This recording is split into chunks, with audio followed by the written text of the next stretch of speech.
ሰላም ጤና ይስጥልኝ ውድ የቻናሌ ተከታታዮች እንዴት ናችሁ? ሰላም ናችሁ? ሁሉ ሰላም ነው? በእርግጥ ሰላም ብሎ መጀመር ሰላም ሲኖር ነው የሚያምረውና ነገር ግን ያው ምን ሰላም አለንና ሰላም እንላለን። ስለ አርሲ ዝም አልልም በሚለው ቻሌንጅ ውስጥ በእርግጥ አርሲ ላይ የተደረገው ነገር በጣም ያሳዝናል።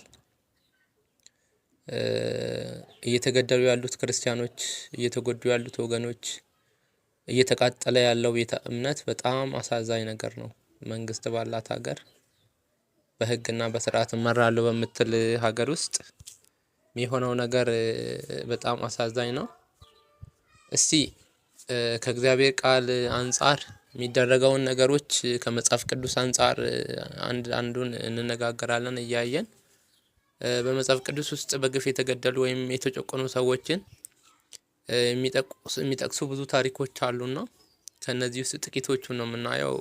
አንድ ብለን ስናይ የመጀመሪያውን ሰማዕት አቤልን ነው የምናየው። አቤል በወንድሙ በቃኤል በምቀኝነት ተገድሏል። ዘፍጥረት ምዕራፍ 4 ከቁጥር 8። ሁለተኛ ኦሪዮ ነው የምናየው። በንጉስ ዳዊት ትእዛዝ በጦር ግንባር ፊት እንዲቆም ወይም ደግሞ ከፊት እንዲሰለፍ ተደርጎ ተገድሏል፣ በግፍ ማለት ነው። ሁለተኛ ሳሙኤል ምዕራፍ 11 ላይ ተጽፎ የምናገኘው ታሪክ ነው። ሶስተኛው ናቡቴ ነው። ናቡቴ የወይን እርሻውን ለመውሰድ በሐሰተኛ ምስክርነት ተከሶ የተገደለ ነው። በአንደኛ ነገሥት ምዕራፍ 21 ተዘግቦ ያለ ታሪክ ነው። አራተኛ ካህኑ ዘካርያስ ነው። የእግዚአብሔርን ቃል ስለተናገረ በቤተ መቅደስ በአደባባይ ተወግሮ የተገደለ ነው። ዛሬም አባቶቻችን በቤተ መቅደስ ውስጥ እንደሚታረዱት እንደሚገደሉት ሁሉ ማለት ነው። ይሄም በሁለተኛ ዜና ምዕራፍ 24 ከቁጥር 20 እስከ 22 ተጽፎ ያለ ታሪክ ነው። አምስተኛው ዮሐንስ መጥምቅ ነው። እውነትን ተናግሮ ታስሮ ራሱን ተቆርጦ የተገደለ የዘመነ ሐዲስ ሰማዕት ነው። በማርቆስ ወንጌል ምዕራፍ 6 ከቁጥር 17 እስከ 29 የተጻፈ በወንጌል ተጠቅሶ ያለ ታሪክ ነው። ስድስተኛው ደግሞ ቀዳሜ ሰማዕት ቅዱስ እስጢፋኖስ ነው። ስለ ክርስቶስ ምስክርነቱ በድንጋይ ተወግሮ ተገደለ። በሐዋርያት ሥራ ምዕራፍ 7 ከቁጥር 54 እስከ 60 የሚያደርጉትን አያውቁምና ይቅር በላቸው፣ ኢየሱስ ክርስቶስን በአባቱ ቀኝ ቆሞ አየዋለሁ እያለ እየመሰከረ በታላቅ ቃል እየተናገረ የተሰዋ ሰማዕት ነው። ሰባተኛ ኢየሱስ ክርስቶስ ነው፣ ወይም ደግሞ የሃይማኖታችን ራስ የሆነው አምላካችን መድኃኒታችን ኢየሱስ ክርስቶስ ነው። እሱ እንደምታውቁት ምንም ኃጢአት ሳይኖረው በመስቀል ተሰቀለ። መጽሐፍ ቅዱስ ይህንን ሁሉ የላቀ የፍትህ መጉደል አድርጎ ያቀርበዋል። በማቴዎስ ወንጌል ምዕራፍ 27 ከቁጥር 1 ጀምረን ስናነበው እናገኛለን። እንዲሁም ማርቆስ 15 ከቁጥር 1 ጀምረን እናነባዋለን ማለት ነው። እንዲሁም በሉቃስ ወንጌል ምዕራፍ 23፣ ዮሐንስ ወንጌል ምዕራፍ 19 ተጽፎ ያለ እንትን ነው። ክርስትና ከፈተናና ከስቃይ ከመከራ የወረደበት ወይም ደግሞ ያላየበት ጊዜ የለም። በሀገራችንም በታሪክ ተጽፎ እንደምናገኘው እነ ዮዲት ጉዲት እንዲሁም እነ ግራኝ አህመድ ተነስተው ብዙ ነገር አድርገዋል። አብያተ ክርስቲያናትን አውድመዋል። ካህናቶቻችንን ገድለዋል። መነኮሳትን ገድለዋል። ብዙ መስዋዕትነትን አስከፍለዋታል። እቺን ቤተ ክርስቲያን ዛሬም በዛው እየቀጠለ ነው። እንዲሁም መጽሐፍ ቅዱስ እንግዲህ በግፍ የፈሰሰውን ደም የሚፈሰውን ደም እንደሚጠላ ያስተምራል፣ እንደሚጠላ ያስተምራል። ንጹህ ደም የሚያፈሱ እጆች እግዚአብሔር ከሚጠላቸው ነገሮች መካከል ናቸው ይላል በመጽሐፈ ምሳሌ ምዕራፍ 6 ከቁጥር 16 እስከ 17። እንግዲህ ውድ ክርስቲያኖች ዛሬ እየተደረገብን ያለው ነገር በአርሲ በሀገራችን በተለያየ ቦታ በክርስቲያኖች ላይ የሚደረገው ነገር በጣም የሚያስጠላ፣ ሊወገዝ ማንኛውም ሰው ሊያወግዘው፣ ማንም ኢትዮጵያዊ ሊያወግዘው፣ እንዲሁም የዓለም ሕዝብ ሊያወግዘውና ስርዓት እንዲይዝ እንዲስተካከል ሊያደርገው የሚገባ ነገር ነው። እኛም ፍትህ ከመጠየቅ ወደ ኋላ አንልም። በግፍ ስለተገደሉ ሰዎች እና እንዲሁም እግዚአብሔር ስለ ፍትህ በመጽሐፍ ቅዱስ የተቀመጡትን ነገሮች እግዚአብሔር እንዴት ፍትህ እንደሚሰጣቸው እናነባለን ማለት ነው። እንግዲህ እግዚአብሔር በቅዱስ ቃሉ ውስጥ ፍርድ እንደሚሰጥ ፍትህ እንደሚሰጥ ተጽፎ ያለ ኃይለ ቃል አለ። አንደኛ የአቤል ደም ወደ እግዚአብሔር ጮኸ ይላል። የወንድም ደም ድምጽ ከምድር ወደ እኔ ይጮኻል። ዘፍጥረት ምዕራፍ 4 ከቁጥር 10። ይህን ጥቅስ እግዚአብሔር በግፍ የፈሰሰውን ደም እንደሚመለከትና እንደማይረሳ ያሳያል። ስለዚህ ግፈኞች የሚያደርጉት ነገር በእግዚአብሔር ዘንድ የሚታይ ነውና ሊያስቡበት ይገባል። ሁለተኛ እግዚአብሔር የተጨቆኑትን ያስባል፣ የችግረኞችን ጩኸት አልረሳም። መዝሙረ ዳዊት መዝሙር 9 ከቁጥር 12። ሶስተኛ ንጹህ ደም ማፍሰስን ይጠላል። ንጹህ ደም የሚያፈሱ እጆች ምሳሌ 6:16-17 ይሄ እግዚአብሔር ከሚጠላቸው መካከል አንዱ መሆኑን ያሳያል። አራተኛ ለተበደሉት ፍትህ ያደርጋል። እግዚአብሔር ለተጨቆኑት ፍትህን ያደርጋል። መዝሙረ ዳዊት መዝሙር 103 ከቁጥር 6። ፍትህ ፈልጉ፣ መልካም ማድረግን ተማሩ፣ ፍትህን ፈልጉ፣ የተጨቆነውንም እርዱ። ትንቢተ ኢሳይያስ ምዕራፍ 1 ከቁጥር 17። 6 ኢየሱስ ስለ ጽድቅ መከራ የሚቀበሉ የተባረኩ መሆናቸውን ይገልጻል። ስለዚህ ስለ ጽድቅ የሚሰደዱ ብፁዓን ናቸው፣ መንግስተ ሰማያትን ይወርሳሉና ወይም መንግስተ ሰማያት የነሱ ናትና በማቴዎስ ወንጌል ምዕራፍ 5 ከቁጥር 10 ላይ። ሰባተኛ እግዚአብሔር ፍትህ ፈራጅ ነው።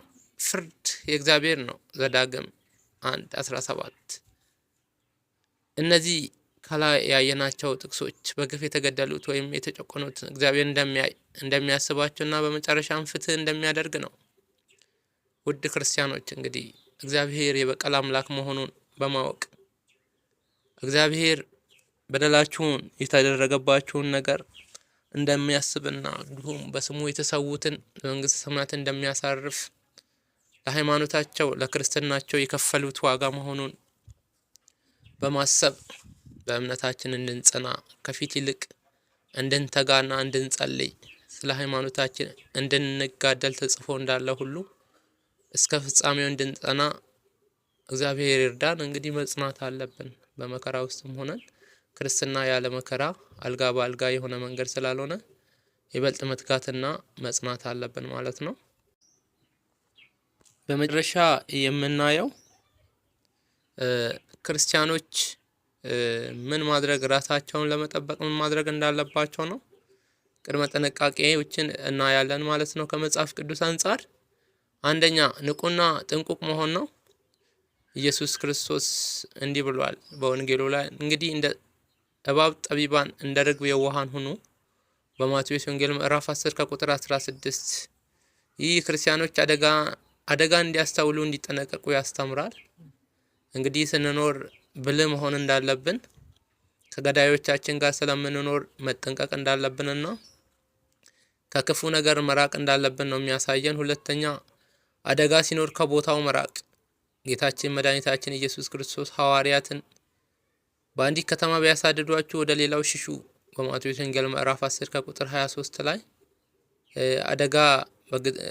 አደጋን በግትርነት ወይም ደግሞ በግዴለሽነት መጠበቅ እንደሌለብንና ከአደጋ ቦታ ራሳችንን ማራቅ ማሸሸት እንዳለብን ህይወታችንን ማቆየት እንዳለብን ይናገራል። ይህ ማለት ሀብት ርስታችንን ጥለን መጥፋት ማለት ሳይሆን ለጊዜው ከቦታው መሰወርና ራሳችንን መከላከል መጠበቅ እንዳለብን ነው የሚያስተምረው። ሶስተኛው ህጋዊ ጥበቃ መፈለግ። ሐዋርያው ቅዱስ ጳውሎስ የሮማ ዜግነቱን ተጠቅሞ ከህገወጥ ቅጣት ተከላክሏል በሐዋርያ ሥራ ምዕራፍ 22 ከቁጥር 25 እስከ 29። ስለዚህ ክርስቲያኖች የህግ ጥበቃን መፈለግ አለብን ማለት ነው። እንግዲህ የህግ ጥበቃ ስንል በሀገራችን ያለውን ነባራዊ ሁኔታ ሳንገነዘብ ወይም ደግሞ ሳልገነዘብ ይሄንን ያልኩ ሳይሆን እንግዲህ ህጉም ምን ያህል እየጠበቀን ነው የሚለውን መልሱን ለእናንተ በመተው ነው እኔም ስለማውቀው። ግን የተቻለንን ከማድረግ ወደ ኋላ ማለት የለብንም። እያሳወቅንም የሚደርስብንን ነገር በመረጃና በማስረጃ በመያዝ ለቀጣዩ ለተተኪው ትውልድ ማቆየት አለብን። የሚደርስብንን ግፍ የሚደርስብንን መከራ ማስቀመጥ አለብን ማለት ነው፣ ዶክመንትድ በሆነ ወይም ደግሞ መንገድ። አራተኛ በጸሎት መጽናት ነው። በጸሎትና በልመና በሁሉ ጊዜ ጸልዩ። ኤፌሶን ምዕራፍ 6 ከቁጥር 18። ክርስቲያኖች ጥበቃ፣ ጠቢብና መሪነት ከእግዚአብሔር ይለምናሉ። ጥበቃነትን እግዚአብሔር እንዲጠብቃቸው፣ ጠቢብ እንዲሆኑ፣ እንዲሁም እግዚአብሔር እንዲመራቸው ከፊታቸው እንዲቆም ልመናን ያቀርባሉ ማለት ነው። አምስተኛ በበቀል አለመመለስ። እንግዲህ ክፉን በክፉ አትመልሱ ተብሎ እንደተጻፈ ሁሉ ለማንም ክፉን በክፉ አትመልሱ። ሮሜ ምዕራፍ 12 ከቁጥር 17። ይህ ማለት ግራ ራስን መጠበቅ ግን ራስን መጠበቅ ይቅርታ፣ ይህ ማለት ግን ራስን መጠበቅ የተከለከለ ማለት አይደለም። በቀልን አለመፈለግ ማለት ነው። ይህ ማለት እንግዲህ ውድ ክርስቲያኖች ራስን መከላከል አያስፈልግም ማለት አይደለም። ገዳዮቻችንን ለመግደል መዘጋጀት የለብንም፣ ግን ለመከላከል መዘጋጀትና መደራጀት፣ መሰባሰብና የሚመጣውን ክፉ ነገር መመከት እንዳለብን ማወቅ አለብን። ስድስተኛውና የመጨረሻው እንግዲህ ይሄንኑ በግልጽ የሚያትት ሰፊ ነገር ነው እና ጊዜያዊ መፍትሄ ወይም ደግሞ ዘላቂ መፍትሄም ሊሆን የሚችል ነውና በማህበረሰብ ውስጥ መተሳሰብ ወይም ደግሞ መተባበር የሚል ይሆናል። ይሄ ማለት እንግዲህ ብቻ መሆን ከባድ ሊሆን ይችላል። ቤተክርስቲያንና ቤተሰብ እንዲሁም ማህበረሰብ በችግር ጊዜ ድጋፍ ምንጭ ሊሆኑ ይችላሉ።